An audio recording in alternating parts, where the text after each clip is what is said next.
Bismillah.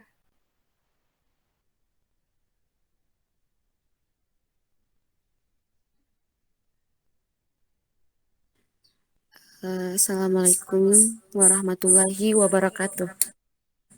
Waalaikumsalam warahmatullahi wabarakatuh. Waalaikumsalam warahmatullahi wabarakatuh. Baik, kami dari kelompok 3 tentang konsep energi dan daya listrik akan menjelaskan materi tersebut. Adapun teman kelompok saya yaitu yang pertama ada Umwatia, Andini Pertiwi, dan Nur Fadila, dan saya sendiri yaitu Aisyah Sarip.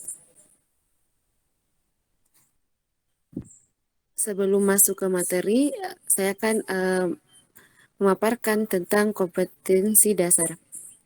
Kompetensi dasar 3.5 menerapkan konsep rangkaian listrik, energi dan daya listrik, sumber energi listrik dalam kehidupan sehari-hari, termasuk energi listrik alternatif serta berbagai upaya menghemat energi listrik. 4.5 menyajikan hasil rancangan dan pengukuran berbagai rangkaian listrik. Selanjutnya yaitu indikator. 3.51 memahami konsep energi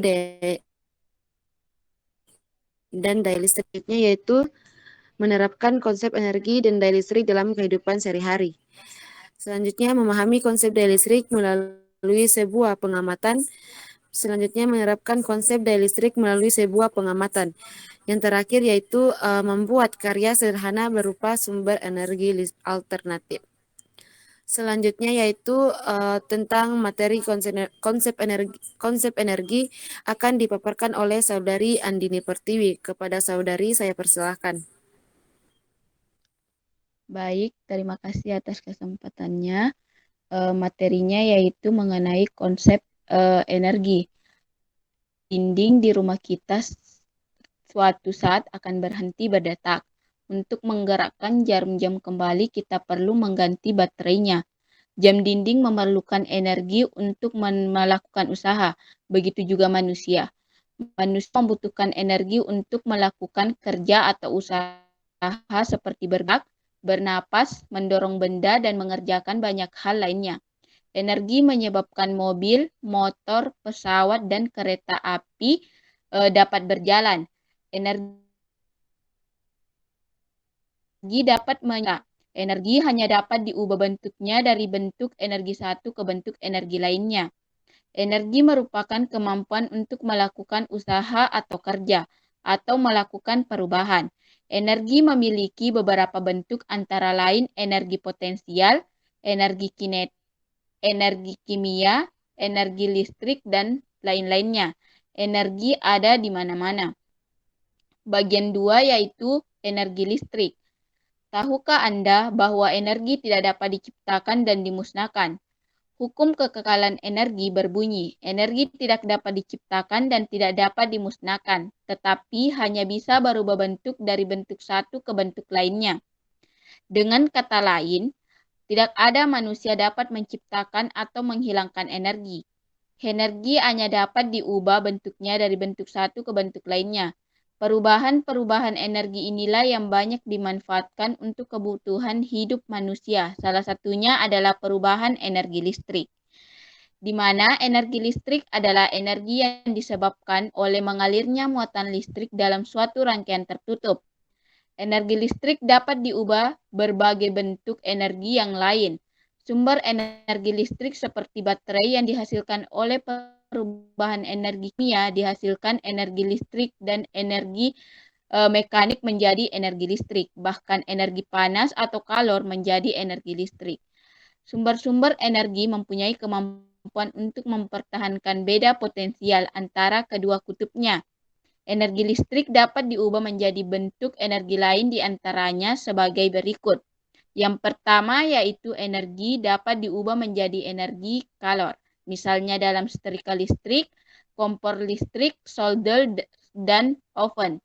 Yang kedua yaitu energi listrik dapat diubah menjadi energi gerak. Misalnya pada motor listrik, kipas angin, dan bor listrik. Yang ketiga yaitu energi listrik dapat diubah menjadi energi cahaya. Misalnya pada lampu listrik. Yang keempat yaitu energi listrik dapat diubah menjadi energi kimia, misalnya pada pengisian aki dan pada proses penyepuhan.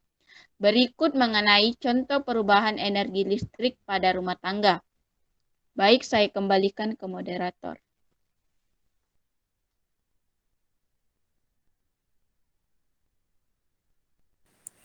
Baik, itulah tadi pemaparan tentang energi listrik. Selanjutnya yaitu tentang sumber-sumber energi listrik. Tahukah kamu bagaimana cara membangkitkan energi listrik yang biasa kita gunakan dalam kehidupan sehari-hari?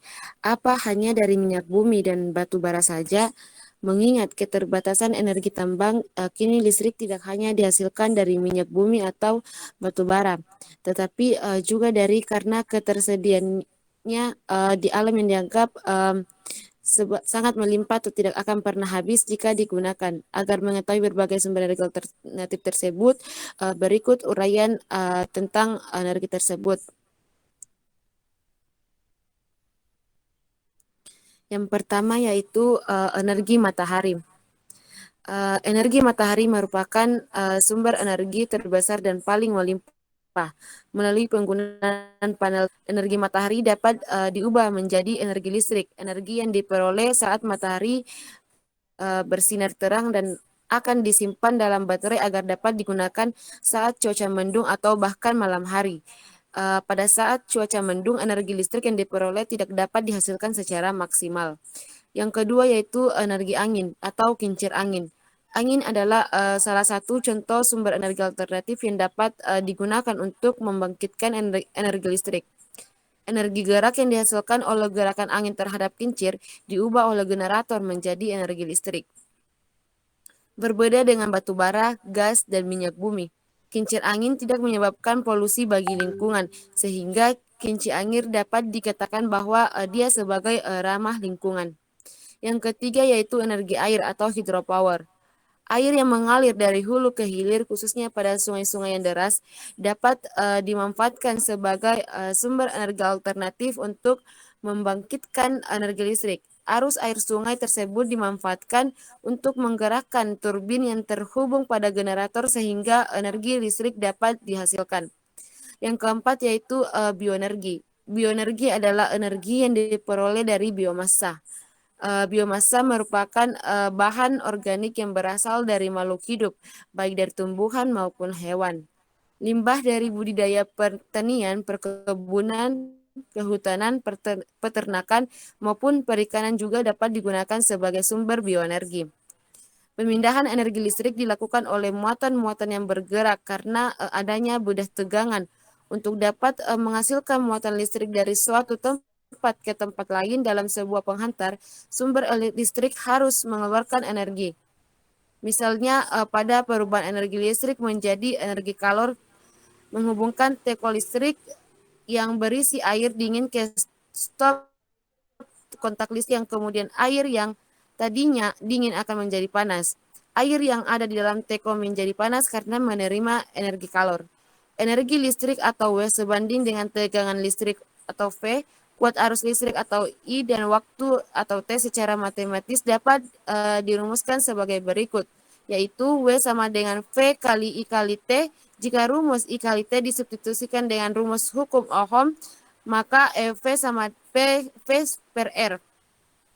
Dapat dirumuskan pula menjadi W sama dengan V kali V per R kali T atau W sama dengan V kodrat kali R kali T.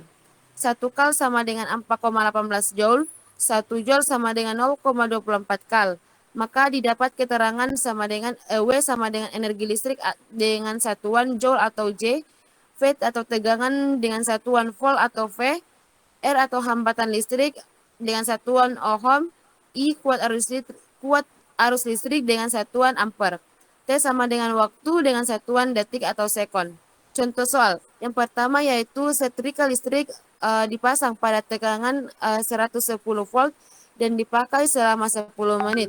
Apabila kuat arus yang mengalir 0,3 ampere, maka hitunglah besar energi listrik yang diubah menjadi energi kalor.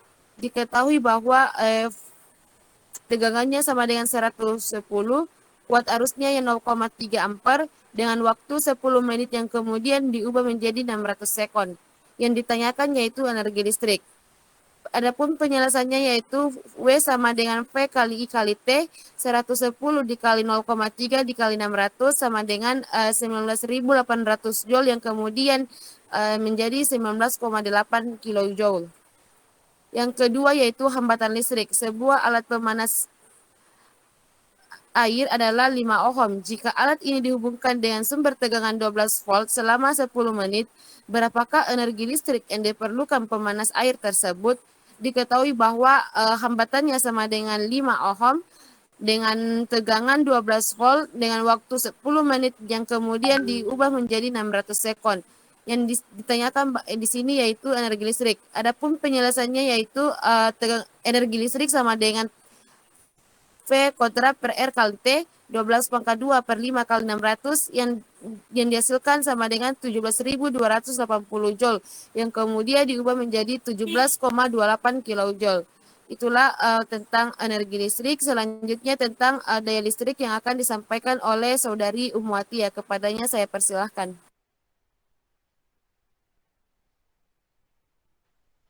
Baik, terima kasih atas kesempatannya. Di sini saya akan membahas mengenai daya listrik. Kita memperhatikan tulisan pada bohlam lampu seperti 110 volt dan 60 watt. Artinya, jika bohlam diberi tegangan 110 volt, maka daya listrik yang dipakai adalah 60 watt. Lalu, apakah yang dimaksud dengan daya listrik? Daya listrik adalah tingkat konsumsi energi dalam sebuah sirkuit atau rangkaian listrik. Dapat diperintahkan bahwa daya yang dibangkitkan sebuah perangkat listrik sebanding dengan besarnya arus yang mengalir melewatinya. Daya juga sebanding dengan tegangan yang menggerakkan arus. Semakin besar arus, maka semakin besar gaya listriknya. Semakin besar pula lah daya listrik yang dihasilkan. Daya listrik atau P adalah banyaknya energi listrik atau watt yang dipakai dalam setiap sekonnya atau T. Maka persamaannya dapat ditulis sebagai P sama dengan W per T, di mana keterangannya P sama dengan daya listrik dengan satuan watt, W sama dengan energi listrik dengan satuan joule, dan T adalah selisih waktu dengan satuan S atau sekon. Satuan daya lainnya yang pertama ada kilowatt, di mana 1 kilowatt sama dengan 1000 watt. Yang kedua ada megawatt, di mana 1 megawatt sama dengan 1 juta watt. Telah diketahui bahwa W sama dengan V dikali I dikali T. Dari persamaan, maka daya listrik dapat dituliskan P sama dengan W per T sama dengan V dikali I kali T per T sama dengan V dikali I. Dengan mengganti V sama dengan I kali R, maka diperoleh P sama dengan V dikali I sama dengan I dikali R kali I sama dengan I kuadrat dikali R. Dengan mengganti I sama dengan V per R, maka diperoleh P sama dengan I kuadrat dikali R sama dengan V per R kuadrat dikali R sama dengan V kuadrat per R. Adapun contoh soal dari daya listrik yang pertama yaitu sebuah televisi 160 watt dengan tegangan 220 volt dihubungkan dengan sumber tegangan 220 volt selama 60 detik. Berapa banyak energi listrik yang digunakan? Maka diketahui P sama dengan 160 watt sama dengan 60 sekon. V sama dengan 220 volt. Yang ditanyakan adalah W. Penyelesaian P sama dengan W per T, yaitu 160 sama dengan W per 60. Kemudian W sama dengan 160 dikali 60 menghasilkan 9.600 joule. Yang kedua, sebuah daya yang dipasangkan dengan tegangan 110 volt menyebabkan arus mengalir 4 ampere. Berapakah daya yang dipasang tersebut? Diketahui bahwa V sama dengan 110 volt, I sama dengan 4 ampere. Yang ditanyakan adalah P. P sama dengan I dikali V, sama dengan 4 dikali 110 menghasilkan 440 watt. Selanjutnya saya kembalikan kepada moderator.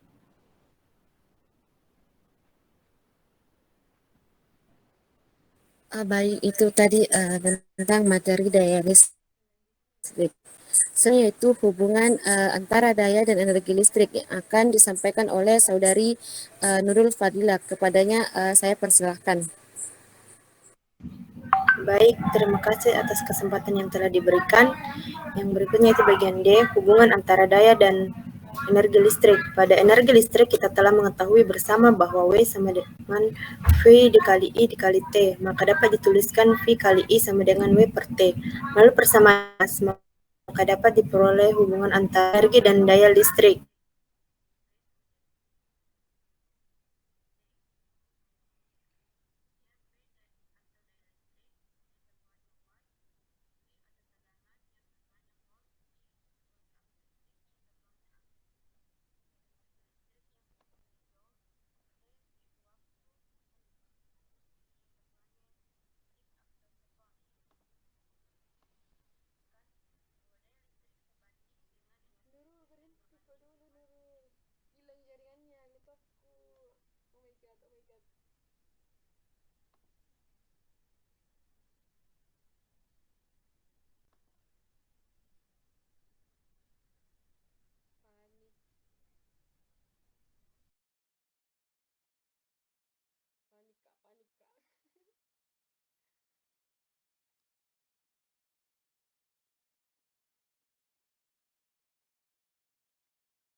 Lanjut mau kontrol. Jadi dapat disimpulkan bahwa daya listrik sebanding dengan energi listrik dan berbalik dengan waktu penggunaannya. Hubungan antara energi dan daya listrik ini dapat dilihat dalam perhitungan besarnya energi yang digunakan dalam suatu rumah.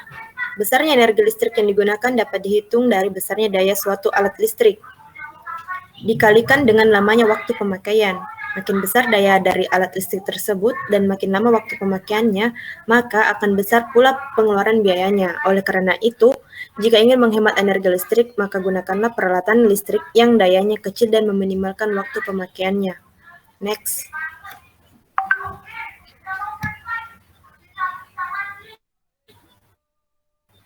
Adapun contoh soalnya yang pertama, 120 volt, sebuah setrika dapat mengalir arus sebesar 35 ampere.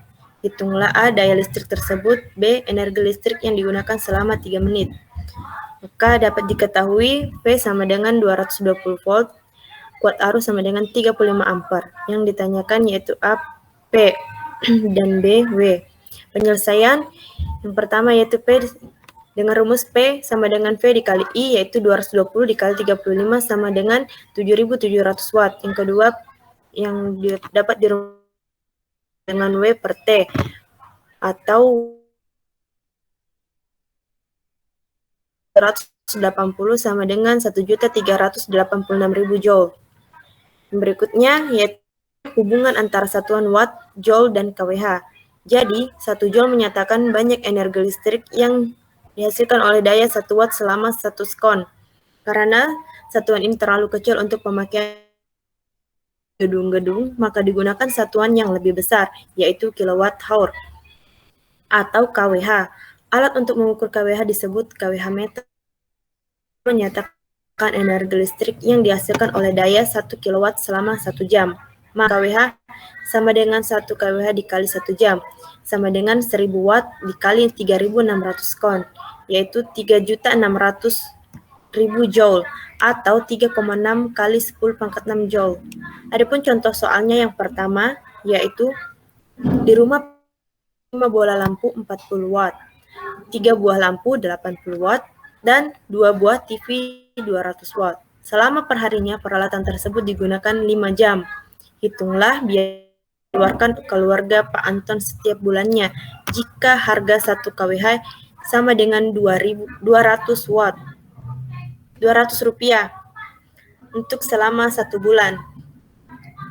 Adapun diketahui P lampu sama dengan 4 watt sebanyak 5 buah, P lampu 80 watt sebanyak 3 buah, dan P TV sama dengan 200 watt sebanyak 2 buah, dan T yaitu waktu 5 jam per hari. Tarif 1 kWh sama dengan rupiah. Biaya pemakaian listrik per 1 bulan.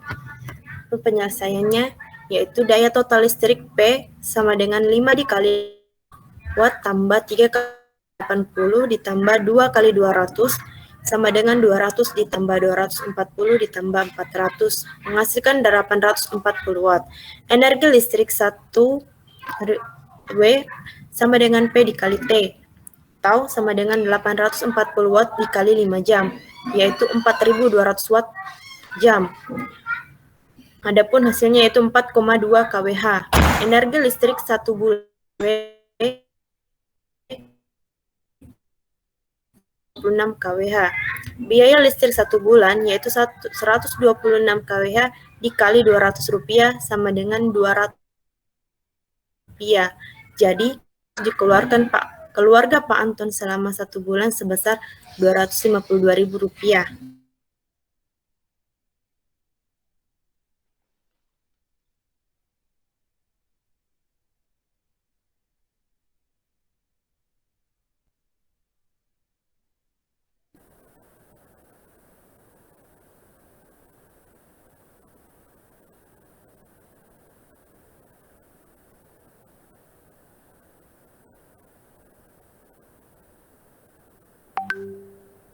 Baik, itulah tadi tentang penjelasan dari kelompok kami.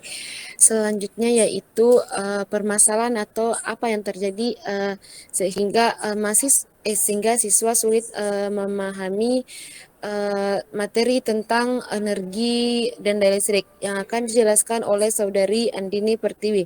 Kepada saudari saya persilahkan. Baik, kesempatannya. Di sini saya akan menjelaskan mengenai kesulitan belajar siswa. Sebelumnya saya memberitahukan apa itu kesulitan belajar. Kesulitan belajar adalah suatu kondisi yang ditandai dengan hambatan-hambatan dalam kegiatan mencapai tujuan sehingga memerlukan usaha dalam proses pembelajaran di sekolah. Aktivitas belajar tidak selamanya dapat berjalan lancar. Kemungkinan ada saja masalah-masalah yang ditemukan, terutama kesulitan belajar yang dialami peserta didik. Keadaan ini merupakan masalah umum yang dalam proses belajar mengajar, terutama dalam prinsip belajar yang tuntas. Kesulitan belajar bagi siswa bisa bermacam, apakah itu dalam menerima pelajaran, menyerap pelajaran, atau kedua-duanya. Permasalahan yang dapat terjadi dalam belajar yaitu kurangnya pemahaman siswa pada konsep fisika, khususnya pada materi konsep energi dan daya listrik. Kesulitan belajar mengenai konsep energi dan daya listrik antara lain disebabkan rendahnya penguasaan konsep, lemahnya kemampuan matematis, dan kurang mampuan mengkonversi satuan. Permasalahan tersebut menyebabkan minat belajar siswa rendah pada pelajaran fisikanya. Adapun permasalahan yang dihadapi peserta didik yang pertama yaitu peserta didik mengalami kesulitan terkait dengan konsep energi dan daya listrik dalam kehidupan sehari-harinya. Yang kedua yaitu peserta didik kesulitan dalam mengetahui hubungan antara energi dan daya listrik, dan peserta didik mengalami kesulitan dalam menghitung energi listrik dan daya listrik. Baik, saya kembalikan ke moderator.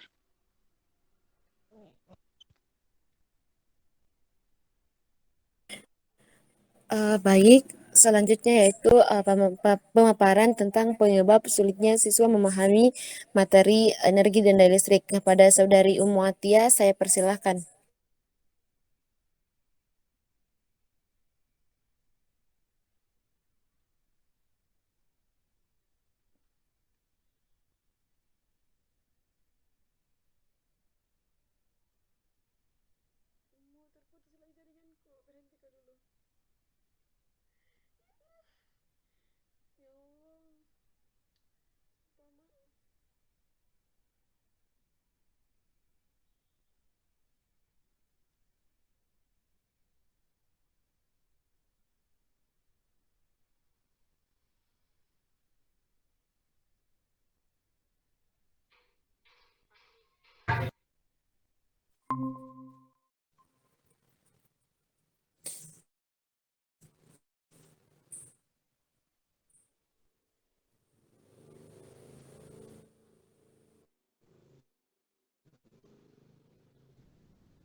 Lanjut, Mimo.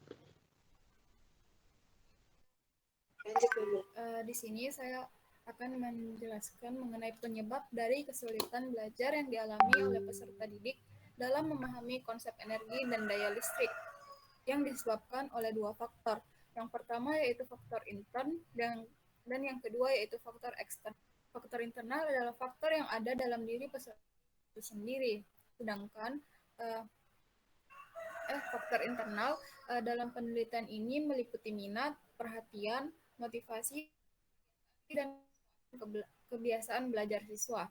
Sedangkan faktor eksternal dalam penelitian ini meliputi aspek metode mengajar, media pembelajaran, dan guru juga merupakan komponen yang sangat penting dalam proses belajar mengajar. Suatu pembelajaran yang menjadikan siswa aktif dapat memahami konsep dari materi yang sedang mereka pelajari. Namun, faktanya menunjukkan bahwa masih banyak terpaku yang lama. Guru sebagai satu-satunya sumber belajar atau teacher center. Salah satu penyebab siswa masih cenderung pasif, yaitu cara mengajar yang kurang variatif, karena hanya menggunakan metode ceramah. Strategi dan model pembelajaran yang tepat, terutama dalam berkomunikasi antar peserta didik, salah satunya adalah dengan menggunakan metode pembelajaran kooperatif. Kesulitan siswa dalam materi ini menyangkut informasi dan masalah, yaitu kesalahan dalam memberi lambang, kesulitan menyangkut persamaan, di mana terdapat kesalahan dalam menggunakan persamaan karena peserta didik tidak mengetahui rumus. Berikutnya ada kesulitan dalam memasukkan data dalam mengerjakan soal, di mana peserta didik masih kurang teliti.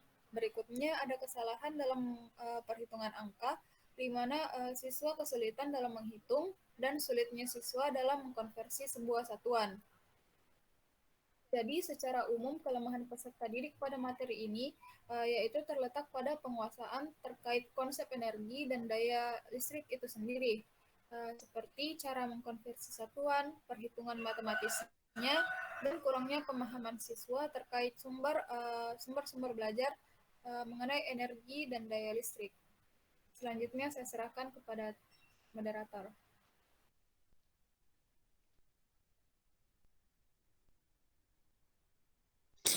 Baik, setelah pemaparan tentang penyebab dan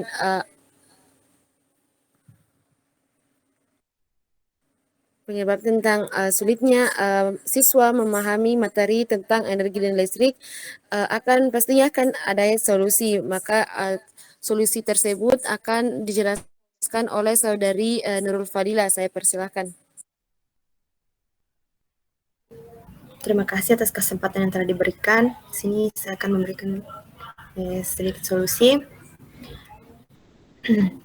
Salah satu tindakan yang harus dilakukan oleh guru yaitu mengkondisikan kegiatan secara efektif. Kondisi belajar yang efektif tersebut merupakan keadaan belajar yang diciptakan oleh guru sebagai pendesain pembelajaran yang memberikan peluang besar bagi siswa untuk terlibat dan pembelajaran pembelajaran. Dengan demikian, diperlukan suatu dan model pembelajaran yang diharapkan dapat meningkatkan aktivitas siswa dalam proses pembelajaran dan kemampuan siswa dalam pemahaman konsep fisika. Oleh karena itu, seorang guru harus mengupayakan suatu pembelajaran yang dapat menciptakan suasana dan kondisi pembelajaran yang menarik bagi siswa karena metode yang digunakan akan mempengaruhi belajar siswa. Dengan penggunaan media pembelajaran cukup membantu peserta didik dalam memahami materi energi dan daya listrik dan dijelaskan oleh guru. Kemudian tanpa bantuan media, maka bahan pembelajaran tersebut akan sukar diterima dan dipahami oleh peserta didik dalam menyampaikan bahan pelajaran yang rumit. Sumber belajar yang lengkap akan sambungan dengan peserta didik, karena dengan kelengkapannya sumber belajar peserta didik akan lebih mudah dalam belajar atau berlatih pelajaran yang sudah diajarkan oleh guru. Adapun strategi dan model pembelajaran yang tepat terutama dalam berkomunikasi antar peserta didik, yaitu salah satunya adalah pembelajaran kooperatif. Cooperative learning juga dapat memotivasi siswa untuk meningkatkan prestasi belajarnya. Pemilihan model pembelajaran yang tepat diharapkan mampu memaksimalkan proses dan hasil belajar siswa. Itulah mungkin solusinya. Saya serahkan kepada moderator.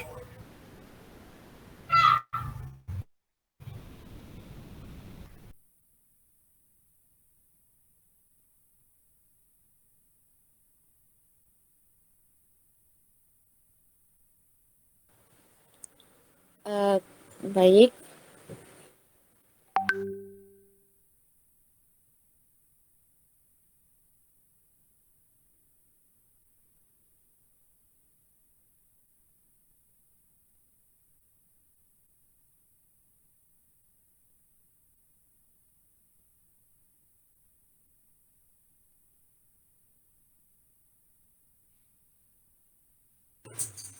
Baik, setelah tadi pemaparan solusi selanjutnya yaitu mungkin Saudari Umu akan menambahkan solusi-solusi bagaimana siswa muda memahami materi tentang energi dan listrik. Kepada Saudari Umu, saya persilahkan.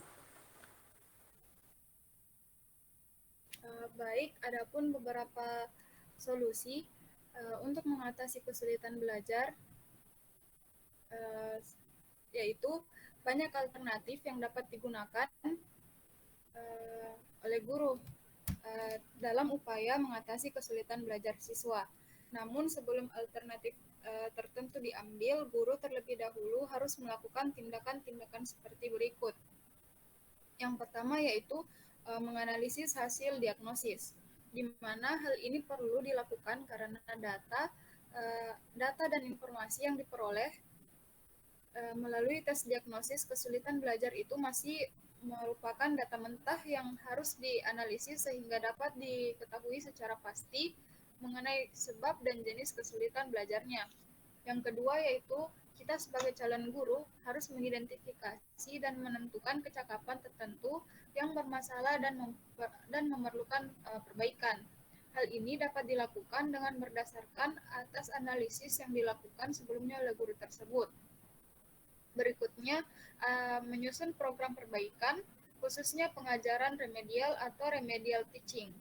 Sebelum menyusun program kegiatan perbaikan ini, guru harus menentukan tujuan, materi, metode, alokasi waktu, dan evaluasi pengajaran remedial yang akan dilaksanakan. Berikutnya, ada melaksanakan di mana pada prinsipnya program pengajaran remedial ini akan lebih baik apabila dilakukan lebih cepat. Selanjutnya ada bantuan menggunakan media dan alat peraga. Peraga pada pelajaran dan media belajar kiranya dapat cukup membantu siswa yang mengalami kesulitan dalam menerima materi pelajaran. Boleh jadi kesulitan belajar siswa itu timbul karena materi pelajaran yang bersifat abstrak sehingga sulit dipahami oleh siswa. Selanjutnya ada suasana belajar yang menyenangkan. Selain itu, yang tidak kalah pentingnya adalah menciptakan suasana belajar yang kondusif, di mana suasana belajar yang nyaman dan menggembirakan akan membantu siswa yang mengalami hambatan dalam menerima materi Yang terakhir yaitu motivasi. Anak yang mengalami kesulitan belajar perlu juga mendapat perhatian dari orang tua dan anggota keluarganya. Peran orang tua sangat penting untuk memberikan motivasi ekstrinsik dan intrinsik agar anak mampu memperoleh hasil belajar yang memuaskan. Baik, mungkin hanya itu menurut saya kembalikan kepada moderator. Baik, terima kasih. Itulah tadi beberapa solusi untuk mengatasi siswa yang sulit materi fisika, khususnya pada materi tentang energi dan daya listrik. Adapun kesimpulan dari kami yaitu energi listrik. Energi listrik adalah energi yang disebabkan oleh mengalirnya muatan listrik dalam suatu rangkaian tertutup. Sedangkan daya listrik adalah daya yang konsumsi energi dalam sebuah sirkuitnya lebih tingkat atau dalam suatu rangkaian listrik. Adapun solusi-solusi yang diberikan kepada guru untuk lebih memudahkan siswa memahami materi tersebut, yaitu yang pertama tentunya